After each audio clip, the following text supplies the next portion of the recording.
عزیزان گرامی، آپ کے سامنے قرآن کریم فرقان مجید کی ایک آیت کریمہ تلاوت کی اور سرکار دو عالم تاجدار مدینہ محمد مصطفیٰ احمد مجتبی صلی اللہ علیہ وسلم کی حدیث مبارکہ پیش کی۔ ذی الحج کا مہینہ شروع ہو چکا ہے۔ یہی وہ مہینہ ہے جس کے ابتدائی 10 دن عشرہ ذی الحج کی قرآن میں قسم اٹھائی گئی، والفجر ولیال عشر۔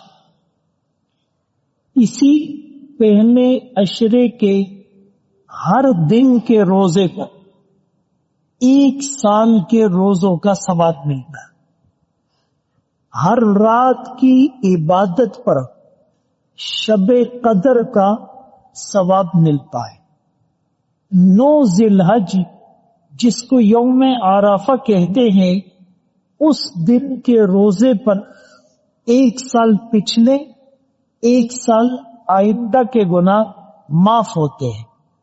10 ذی الحجہ جس کو یوم النحر کہتے ہیں، اس دن عید کی نماز اور اس کے بعد قربانی کا عمل ہوتا ہے۔ 8 ذی الحجہ سے 12 اور 13 ذی الحجہ تک ایام حج میں حج کا مقدس فریضہ سر انجام دیا جاتا ہے۔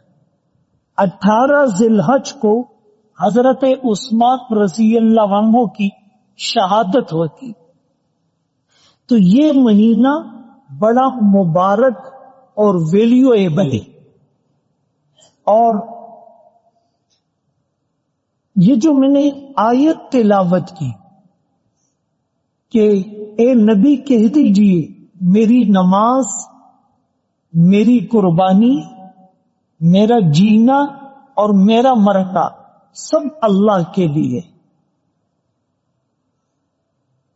نماز سے مراد بدنی عبادات اور قربانی سے مراد مالی عبادات۔ میری جتنی بھی عبادات ہوتی ہیں وہ بدن کی ہو، وہ مال کی ہو، اور میری پوری زندگی اور میری موت، اس سب میں مقصود اللہ کی رضا ہونی چاہیے۔ اخلاص کی طرف اشارہ کیا گیا ہے۔ فرمایا کہ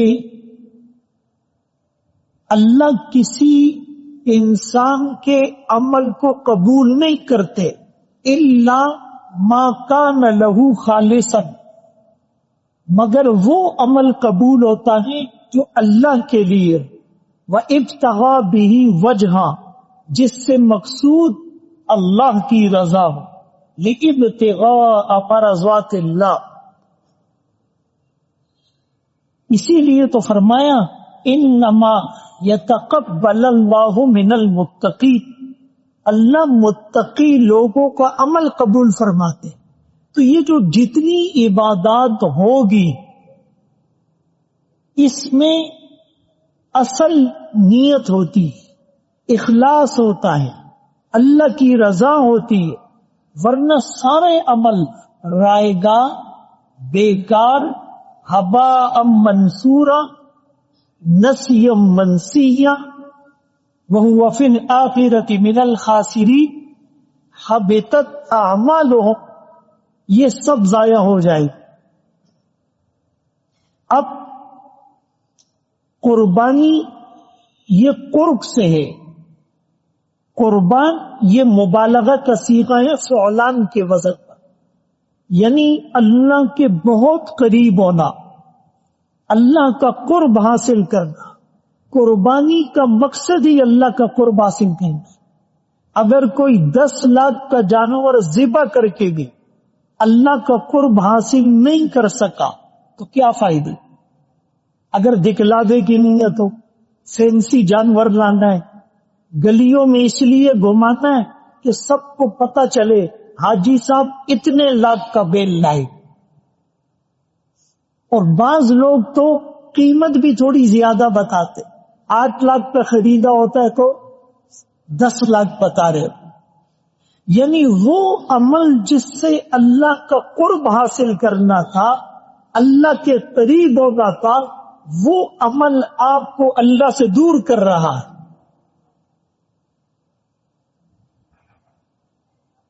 قرآن کریم میں ایک عجیب فلسفہ ہے. بھائی نماز کا آغاز بعد میں ہوا، رسول اللہ صلی اللہ علیہ وسلم کے بھی دور میں بعد میں، حج کا سلسلہ بعد میں شروع ہوا، روزوں کی فرضیت بعد میں آئی، لیکن قربانی کا عمل آغاز انسانیت سے شروع ہو گیا. پہلے نبی کون؟ آدم علیہ السلام. ان کے 2 بیٹے، ایک کا نام حابیل، دوسرے کا نام قابیل. اس زمانے میں وہ اپنی قربانی پیش کرتے تھے. آسمان سے آگ آتی تھی، جس کی قربانی کو آگ جلاتی وہ ایکسپٹڈ اور قبول ہوتی، جس کی قربانی کو آسمانی آگ نہیں جلاتی وہ مردود اور ریجیکٹڈ ہوتی.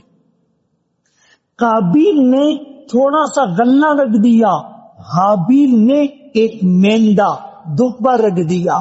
آسمانی آگ آئی اور مینڈے کو کھا گئی، تو حابیل کی قربانی قبول ہوئی، قابیل کی قربانی قبول نہیں ہوئی. یہ عمل انہوں نے کیوں کیا؟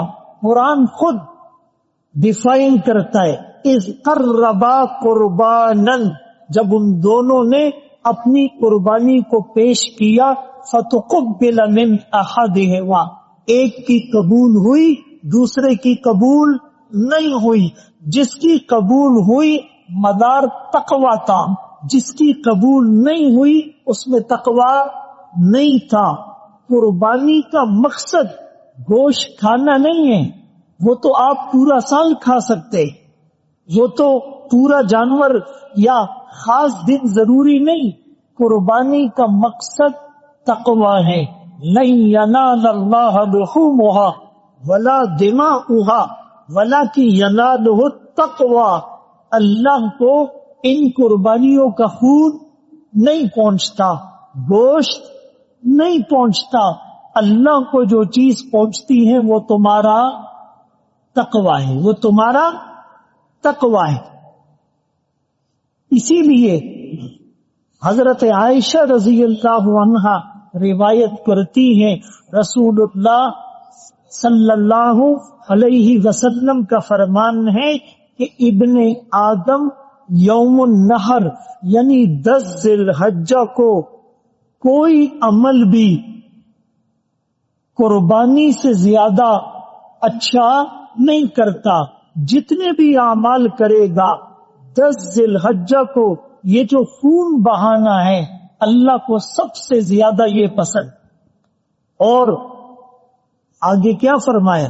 بعض لوگ کہتے ہیں نا او جی جانور لاؤ گے تو اس کو سنبھالے گا کون، دکھلاوا ہوگا، بڑا گوشت اس سے بیماریاں پھیلتی ہے، خون ہوتا ہے، علائشیں ہوتی ہیں، لہذا قربانی کی جگہ کسی کو راشن دے دو، کسی کا علاج کر دو، کسی کو خیرات دے دو. نہیں بابا، تم 10 کروڑ بھی خرچ کرو گے اگر قربانی نہیں کی اللہ خوش نہیں ہوں گے، اللہ ناراض ہوں گے. اور قربانی صرف گوشت مقصد نہیں ہے، اللہ تمہیں آزما رہے ہیں کہ تم میرے لیے کیا کیا کر سکتے ہو. اسی لیے فرمایا خون بہانا یہ ضروری ہے. اور قیامت کے دن یہ جانور اپنے سینگ، اپنے کھر اور اپنے بالوں سمیت لایا جائے گا اور تمہارے اعمال کے پلڑے کو بھاری کر دے گا. یہ کہنے کی کیوں ضرورت تھی؟ بھائی باقی اعمال کے بارے میں تو ایسا نہیں کہا جاتا کہ تمہارے حج کو لا کر اس میں تولا جائے گا، تم نے جو راشن بانٹا ہے 1 ٹن، وہ 1 ٹن لا کر پلڑے میں رکھا جائے گا، ایسا کچھ کہاں ہے؟ نہیں، وہ اعمال کا وزن ہوگا، وہ الگ صورت ہے۔ یہاں پر اس کے گر، اس کے بال، اس کے سینگ کا ذکر اس لیے کیا کہ تم اس جانور کی خدمت خوب کرنا، اس کا لیگ تمہیں لگ جائے، اس کا پیشاب تمہیں لگ جائے، اس کا جسم تمہارے کپڑوں کو کھال تمہارے کپڑوں کو خراب کر دے، اس سے نفرت نہیں کرنا۔ ہم سے تو یہ خوش قسمت ہے کہ اللہ کی راہ میں قربان ہو رہا ہے۔ ان جانوروں کو عید کے دن کسائی نظر آ رہے ہوتے ہیں، چھریاں نظر آ رہی ہوتی ہے، ٹوکے نظر آ رہے ہوتے ہیں، چٹائیاں نظر آ رہی ہوتی ہے، رسیاں نظر آ رہی ہوتی ہے۔ ان کو پتہ ہوتا ہے کہ اب ہمیں قربان کیا جائے گا، لیکن 1-2 کو چھوڑ کر اکثر جانور کتنے مطمئن ہوتے ہیں، یعنی اللہ کے نام پر قربان ہو رہے۔ تو اشارہ اس بات کی طرف کہ اس سے تم نے محبت کر دی، اور فرمایا یہ خون زمین پر بعد میں گرتا ہے، اللہ کے ہاں پہلے پہنچ جاتا ہے۔ کیا مطلب؟ نقد صلہ، نقد انعام، ادھار نہیں ہے۔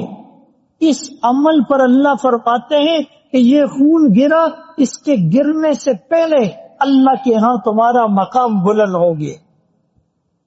اور آخر میں فرمایا فَتِيبُوا بِهَا، خوشی خوشی سے قربانی کرو، بے دلی سے مت کرو، گرمی زیادہ ہے، تھک جائیں گے اور آرام ڈسٹرب ہو جائے گا، نہیں، مزے مزے سے کرو، تھک جاؤ ریسٹ کر لو، دوسرے کو بلا لو، کسائی آ بھی جائے تھوڑا سا اس کے ساتھ خود اپنے کپڑے اور اپنے آپ کو تھوڑا سا آلودہ کرو گے، اس پر اللہ راضی ہوں گے، اس پر اللہ راضی ہوں گے۔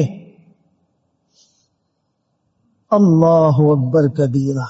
تو میرے محترم دوستو، بھائیو، بزرگو، یہ قربانی کا عمل اتنا بڑھیا عمل ہے کہ فرمایا من وجد سعۃ، ایک آدمی کے پاس وسعت ہے۔ پہلے زمانے میں کانسیپٹ تھا، ابھی تو لوگ سمجھ گئے کہ گھر کا کفیل ایک قربانی کرتا تھا اور کہتے تھے یہ سب کی طرف سے کافی ہو گئی۔ ایسا نہیں ہے، جتنے بھی گھر میں بالغ ہوں گے اور صاحب حیثیت اور صاحب نصاب ہوں گے، ہر ایک اپنی طرف سے قربانی کرے گا۔ تو فرمایا جو وسعت رکھتا ہے، طاقت رکھتا ہے قربانی کرنے کی، پھر بھی نہیں کرتا، فلا یقربن مصلانا، وہ ہماری عیدگاہ میں نہ آئے۔ یہ چھوٹی بات نہیں ہے، اس کا سوشل بائیکاٹ ہو رہا ہے، جیسے ہم نے اسرائیل کا بائیکاٹ کیا، یہ اللہ کی طرف سے، اللہ کے رسول صلی اللہ علیہ وسلم کی طرف سے، مسلمانوں کی طرف سے اس کا بائیکاٹ ہو رہا ہے۔ یہ تو ہماری مسجد میں اور مدرسے میں اور عیدگاہ میں آنے کے قابل بھی نہیں ہے۔ یعنی یہ قربانی کی اہمیت کو جتلایا جا رہا ہے، ریئلائز کروایا جا رہا ہے، باور کرایا جا رہا ہے کہ یہ کوئی معمولی عمل نہیں ہے۔ اور پھر اس کی ہسٹری اگر آپ دیکھیں، اس کے پیچھے لاجک اور فلسفہ اور تاریخ دیکھیں کہ ابراہیم علیہ السلام جو اس امت کے لیے امام ہے، انسانیت کے لیے مقتدر ہیں، انی جاعلک للناس اماما، کتنی آزمائشیں آئی، کتنے امتحانات میں مبتلا ہوئے، فاتمہن، سب میں کامیابی ان کا مقدر بنی۔ لیکن بڑی قربانی کیا تھی؟ اپنا بیٹا جو بڑھاپے میں بڑی دعاؤں اور تمناؤں کے بعد پیدا ہوا تھا، آج تھوڑا سا چلنے پھرنے لگا ہے، بڑھاپے کا سہارا نظر آ رہا ہے، اور پھر اسی بچے کو اپنے ہاتھوں ذبح اور قربان کرنے کا حکم دینا، یہ آسان کام نہیں تھا کہ باپ بھی تیار ہو گیا اور بیٹا بھی کہنے لگا یا ابتی افعل ما تؤمر، کلین چٹ دے دی کہ کہ ابا جان اللہ کا حکم ہے تو آپ کیجیے. تو اتنے بڑے عمل سے محروم نہ رہے. اگر کوئی یہ کہتا ہے بھائی قربانی نیکی ہے، تو آپ اللہ کو تو نظر آ رہا ہے نا کہ آپ کے ادھر ادھر کتنے خرچے ہو رہے ہیں. ہم تو ایسے لوگوں کو جانتے ہیں کہ بظاہر وہ کہتے ہیں ہم غریب ہیں ہم قربانی، لیکن ان کے گھر میں جو برتھ ڈے ہوتا ہے نا، برتھ ڈے، اس برتھ ڈے پر بھی لاکھوں روپے خرچ کر دے، منگنی پر بھی لاکھوں روپے خرچ کر دے. لیکن جب دین کی بات آتی ہے پھر اس کے پاس گنجائش نہیں. تو اگر پورا جانور نہیں لاتے حصہ ڈال لو، بکرا نہیں لا سکتے گائے کا حصہ ڈال لو، لیکن قربانی کا عمل کرو اور اس میں انشاءاللہ خیر ہوگی. تو بہرحال فرمایا کہ ایسے لوگوں کا سوشل بائیکاٹ کیا جائے گا. اور جانور جب ہم خریدتے ہیں تو ہم کہتے ہیں وہ عیب والا نہ ہو. بعض لوگ سمجھتے ہیں کہ خصی جانور کی قربانی مکروہ ہے، خصی ہونا تو عیب ہے. تو بھائی انسانوں میں خصی ہونا عیب ہے، جانوروں میں خصی ہونا عیب نہیں ہے. خصی جانور کا گوشت عمدہ اور لذیذ ہوتا ہے، اسی لیے خصی جانور کی قربانی جائز ہے. بول دو ایک دفعہ، جائز ہے. ایک تو یہ مسئلہ سنو. بہرحال ہم قربانی کے جانور میں دیکھتے ہیں کہ کان کٹا ہوا نہ ہو، ناک کٹی ہوئی، دانت ٹوٹے ہوئے، سینگ ایسا ٹوٹا ہوا کہ دماغ تک سرائیت کر گیا وہ نہ ہو، جسم پر خارش اور زخم نہ ہو، فل لنگڑا نہ ہو. دیکھتے یا نہیں؟ بلکہ اس کے علاوہ ایک پرفیکٹ جانور میں بھی ہم ایکسٹرا خوبصورتی دیکھتے، ایکسٹرا کریکولم جس کو کہتے ہیں کہ یار اس کی آنکھیں بھوری ہو، اچھی بات ہے، اللہ خوبصورت ہے، خوبصورتی کو پسند کرتے. ایک آدمی کروڑ پتی نہیں ارب پتی ہے. کیا ہے؟ کروڑ پتی نہیں ارب پتی ہے. اگر وہ 10 لاکھ کا جانور لے آتا ہے کوئی بری بات نہیں ہے. 10 کروڑ کی گاڑی میں گھومنے والا، 20 کروڑ کے گھر میں رہنے والا، 8 لاکھ کا موبائل اور 1 کروڑ کی گھڑی پہننے والا، اگر وہ 10-15 لاکھ کا جانور لے آئے کوئی بری بات، بس نیت اچھی ہو. نیت کبھی لاکھوں کا جانور لینے والا اس کا دل صاف ہوتا ہے، اور کبھی 2 لاکھ کا جانور لینے والا بھی پی پزمکینے لے، وہ تکبر کرتا ہے. یہ نیت کا تعلق سستے اور مہنگے سے بولو نہیں ہے، یہ امیر اور غریب سے. حدیث میں آتا ہے 3 لوگ اللہ کو ناپسند ہیں، اللہ رحمت کی نگاہ سے دیکھتے ہی نہیں. ایک فقیر متکبر. آپ بولیں گے فقیر بھی تکبر کرتا ہے؟ حدیث میں آیا بعض فقیر بھی تکبر کرتا ہے، مالداروں کو دیکھ کے کہتا ہے اور اس کو دیکھو، ہر ایک کے پیچھے باتیں، اس کی گاڑی دیکھو، بھائی اللہ نے اس کو دی. اور کچھ لوگ کروڑوں کی گاڑی میں گھومتے ہیں لیکن دل میں تکبر نہیں ہوتا. اور عبداللہ بن عمر بن العاص رضی اللہ عنہما کی وہ مشہور حدیث ہے کہ آقا نے ایک شخص کے بارے میں کہا جس نے جنتی کو دیکھنا ہے اس کو دیکھ لے. صحابہ نے دیکھا، وہ غیر معروف صحابی ہے، ان کا نام کسی کو معلوم نہیں ہے، لیکن دنیا میں لسان نبوت سے جنتی ہونے کی بشارت وہ بھی کراؤڈ میں اعلانیہ طور پر دی جا رہی ہے. عبداللہ بن عمر بن العاص فرماتے ہیں میں بڑا حیران اور متجسس ہوا، یہ کرتا کیا ہے؟ کہا میں نے 3 دن اس کو آبزرو کیا کہ یہ کون سا خاص عمل کرتا ہے. 3 دن بعد میں اس نتیجے پر پہنچا کہ کوئی خاص عمل نہیں ہے. اس سے پوچھا بھائی تم کیا کرتے ہو؟ وہ کہنے لگا 2 چیزیں ہیں، اس دل میں کسی مسلمان کے لیے کینہ نہیں، اس دل میں کسی کے لیے بغض نہیں ہے، اور دوسرا حسد نہیں کرتا ہوں.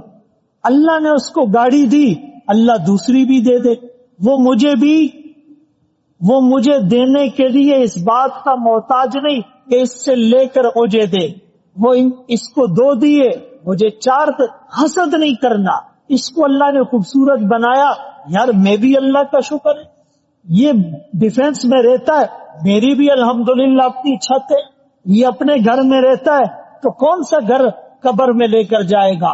میں کرائے پر خوش ہوں، اس کے 4 بیٹے ہیں، میرے 2 ہیں، بھائی اس میں بھی خیر ہوگی، حسد نہیں کرنا۔ فرمایا دل میں بغض نہیں، کسی سے حسد نہیں، دنیا میں جنتی ہونے کی بشارت۔ اسی لیے یہ جو قربانی ہوتی ہے تو اس میں ہر آدمی اپنی نیت کو کنسیڈر کرے کہ میری نیت کیا ہے اور میں اللہ کی رضا کے لیے کر رہا ہوں۔ جس طرح غریب آدمی قرضہ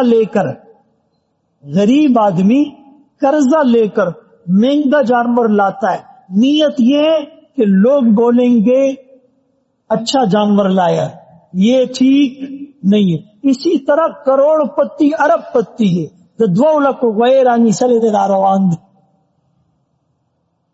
بھائی تمہیں اللہ نے دیا ہے، تم اچھا لے آؤ۔ بات سمجھ میں آ رہی ہے؟ میری بعض باتیں شاید سمجھ میں نہیں آتی، ہاں تو جی ہاں تو بولا کر۔ بہرحال نیت رسول اللہ صلی اللہ علیہ وسلم نے فرمایا، آپ سفر میں تھے، کہا میرے صحابہ تم جہاں جہاں چلے ہو، یعنی ہر قدم پر نیکی ملتی ہے، گناہ معاف ہوتا ہے، درجہ بلند ہوتا ہے، اللہ کے راستے کی گرد و غبار جس کے قدموں پر لگ جائے، دھول مٹی جس پر لگ جائے، جہنم کی آگ حرام ہوتی ہے۔ فرمایا جہاں جہاں تم چلے ہو، جن وادیوں کو تم نے کراس کیا ہے، تمہارے کچھ بھائی ایسے ہیں وہ ہر جگہ تمہارے ساتھ تھے، تمہارے سارے اعمال میں ان کا ثواب اور اجر شامل ہے۔ صحابہ نے پوچھا آقا اگرچہ وہ مدینے میں بیٹھے ہوئے، وہ تو ہمارے ساتھ سفر بھی نہیں کر رہے ہیں، پھر بھی انہیں اجر ملا؟ آپ نے فرمایا ہاں وہ مدینے میں بیٹھے ہوئے تمہارے ساتھ نہیں چل رہے لیکن تمہارے ہر عمل میں شریک ہے۔ کیوں؟ نیت ان کی اچھی تھی، عذر اور مجبوری کی وجہ سے رک گئے۔ تو نیت اچھی ہو، عمل نہ کرنے پر بھی اجر مل جاتا ہے، اور نیت میں فتور اور کھوٹ ہو تو عمل کرنے کے بعد بھی اجر نہیں ملتا بلکہ وبال ہوتا ہے۔ تو جس طرح ہم جانور میں کوشش کرتے ہیں وہ عیب والا نہ ہو، جانور تو بے عیب لے آئے، قربانی تو بغیر عیب والی لے آئے۔ قربانی کرنے والا عیبوں سے بھرا ہوا، قربانی کرنے والے کے ادھر دکھلاوا ہے، آنکھوں میں پاکیزگی نہیں، کانوں میں پاکیزگی نہیں، بول اس کے اچھے نہیں، لوگوں کو وہ تکلیف دیتا ہے۔ قربانی کے جانور بیچنے والے دھوکہ کرتے، نکلی دانت لگاتے ہیں، دانتوں کو پہلے سے توڑ دیتے ہیں تاکہ اور دانت جلدی آئے، خوبصورتی کے لیے پتہ نہیں فیبریکیٹڈ کیا کیا کرتے ہیں، اور لینے والے کی نیت بھی ٹھیک نہیں ہوتی۔ میرے محترم دوستو، 8 لاکھ کا جانور لائے، سب کو 10 لاکھ بتاتا ہوا پھر رہا ہے، تھوڑا سا سٹیٹس اچھا ہو جائے، پروفائل اچھی ہو جائے۔ ارے بھائی لوگوں کے لیے اپنی پروفائل کو اچھا نہ کرو، اس کی نظر میں اپنی پروفائل کو اچھا نہ۔ تو جب جانور بغیر عیب والا ڈھونڈتے ہو تو قربانی کرنے والا بھی عیبوں سے پاک ہو، اس کی کوشش کرنی چاہیے۔ اور قربانی میں ایک نیت خدمت خلق، قرآن نے کہا اطعموا البائس الفقیر، اطعموا منها القانع والمعتر، اس قربانی کے گوشت سے خود بھی کھاؤ، فقیر اور مسکینوں کو بھی کھلاؤ، جو مانگ رہا ہے اس کو بھی دو، جو سفید پوشی کی وجہ سے نہیں مانگ سکتا اس کو بھی دو۔ تو قربانی کا ایک کانسیپٹ خدمت خلق بھی ہے، خود بھی کباب کھاؤ، منع نہیں ہے، لیکن اپنے پڑوسی کو اپنے رشتہ دار کو اور کسی غریب کو دو. علماء نے کہا 3 حصے کر لو تو اچھا ہے، ایک حصہ اپنے لیے، ایک حصہ رشتہ داروں کے لیے، اور ایک حصہ جو غریب یا پڑوس میں ضرورت مند ہیں ان کے لیے. تو قرآن کریم نے اس حکم کے ذریعے سے یہ فلسفہ بھی بتایا کہ قربانی کا مقصد خدمت خلق، لوگوں کو کھانا کھلانا. بھائی قیامت میں سب سے پہلا سوال کون سا ہوگا؟ نماز کا. کون سا ہوگا؟ ہاں مجھے پتا ہے بعض چیزوں کا جواب نہیں آتا اس لیے خاموش رہتے، لیکن بولا کرو. ان اول ما یحاسب به العبد یوم القیامہ الصلاۃ. سب سے پہلا سوال نماز کا. اور جہنم میں جہنمیوں سے پوچھا جائے گا ما سلککم فی سقر، جہنم میں کیوں آ گئے؟ پہلا جواب دیں گے لم نک من المصلی، ہم نمازیں نہیں پڑھتے تھے. دوسرا جواب لم نک نطعم المسکین، ہم مسکینوں کو کھانا نہیں کھلاتے تھے. کھانا کھلانا اور نماز، قربانی اور نماز. سورہ کوثر میں انا اعطیناک فصل لربک، ہاں نماز پڑھو اپنے رب کے لیے اور قربانی کرو. اسی لیے عید کی نماز سے پہلے قربانی نہیں ہوتی، عید کی نماز کے بعد قربانی ہوتی ہے. اپنی قربانی کو اگر قبول کروانا ہے تو نمازوں کا اہتمام بھی بولو کرنا پڑے گا. ایک جگہ فرمایا کہ اگر نماز کسی کی پراپر نکل آئی سارے منزلیں طے ہو جائیں، اور اگر نماز میں ناکام ہو گیا تو قربانی اور دیگر اعمال میں بھی خطرہ اور خطرے کی تلوار لٹکی رہے گی. اسی لیے فصل لربک کا ہر میں دونوں چیزوں کو جوڑ دیا گیا. اور اسی طرح یوم عرفہ جو 9 ذی الحجہ ہے، اور جو جس ملک میں رہتا ہے اسی کے اعتبار سے اس کا یوم عرفہ ہو. اس میں کنفیوژن پیدا کرنے کی کوشش، جب عید کی نماز یہاں پڑھنی ہے، قربانی یہاں کرنی ہے، روزہ یہاں کی سحری میں بند کرنا ہے، روزہ یہاں کی افطار پہ کھولنا ہے، 5 نمازیں یہاں کے ٹائم پر پڑھنی ہے، جب سارے کام ادھر کے کرنے ہیں تو یوم عرفہ کو بھی اسی دن کا کنسیڈر کرنا ہے. فرمایا جو 9 کا روزہ رکھے گا 1 سال پچھلے اور 1 سال اگلے گنا، وہ حدیث پاک میں آتی ہے. اس کے ساتھ جو ایک ضروری عمل ہے وہ تکبیرات تشریق کا ہے. 9 ذی الحجہ کی فجر سے لے کر 13 ذی الحج کی عصر تک، 9 ذی الحجہ کی فجر سے لے کر 13 ذی الحجہ کی عصر تک، ہر نماز کے بعد یعنی فرض نماز کے بعد، چاہے ہم اکیلے پڑھے چاہے جماعت سے پڑھے، مرد کے لیے بھی عورت کے لیے، مسافر کے لیے بھی مقیم کے لیے بھی، ایک دفعہ بآواز بلند تکبیرات تشریق پڑھنا واجب ہے. اور تکبیرات تشریق کیا ہے؟ اللہ اکبر اللہ اکبر، لا الہ الا اللہ واللہ اکبر، اللہ اکبر وللہ الحمد.